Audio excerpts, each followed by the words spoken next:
అన్నలు అక్కలు చెల్లెలు అందరికీ నమస్తే. ముచ్చట ఏంటంటే మీ ఇళ్ళల్లో మీకు ఓన్ హౌస్ ఉంది కావచ్చు, ఓకే మీ ఓన్ హౌస్ ఉంది, మీ ఇళ్ళలో చాలామంది రెంట్కి వస్తారు. రెంట్కి వస్తే ఏమంటారు తెలుసా, చాలామంది ఏమంటారు అంటే మీ అవ్వలు మీ అమ్మ నాన్న వాళ్ళు ఏమంటారు అంటే ఫస్ట్ ఏమడుగుతారు అంటే క్యాస్ట్ అడుగుతారు. ఇది క్యాస్ట్ అడుగుడు పద్ధతి కాదు.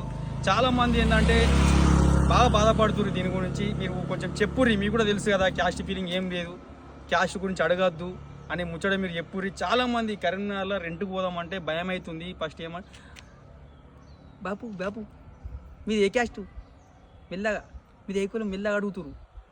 మరి చిన్న కులం అన్నాం అనుకో రెంట్ లేదు, రేటర్లు బుక్ చేసుకున్నారు, వాళ్ళు అడ్వాన్స్ ఇచ్చిపోయారు అని ఇట్లా మాట్లాడుతున్నారు. చాలా పద్ధతి, అసలు పద్ధతి కాదు ఇది, చాలా నేరం ఇది. కొంచెం మైండ్ పెట్టి ఆలోచించురు మీరు కూడా. అన్నలు చెల్లెలు అక్కలు అందరు కొంచెం చెప్పుర్రి, మీ ఇళ్ళల్లో మీ అమ్మ నాన్న అందరికి చెప్పుర్రి. ఓన్ హౌస్ ఉన్న వాళ్ళు పక్క చెప్పుర్రి, ఇట్లా అనొద్దు అమ్మ ఇట్లా అనొద్దు నాన్న అని చెప్పుర్రి పక్క. ఓకేనా గైస్, పక్క షేర్ చేయండి ఇది రీల్ అయితే. ఓకేనా, అందరు మంచోళ్ళే, అందరు రెంట్ కట్టేటోళ్ళే, ఎవ్వరు నష్టపోయేటోళ్ళు ఎవ్వరు చేయరు ఇట్లా. ఓకేనా, పక్క షేర్ చేయండి రీల్ అయితే. ఓకేనా గైస్, బాయ్.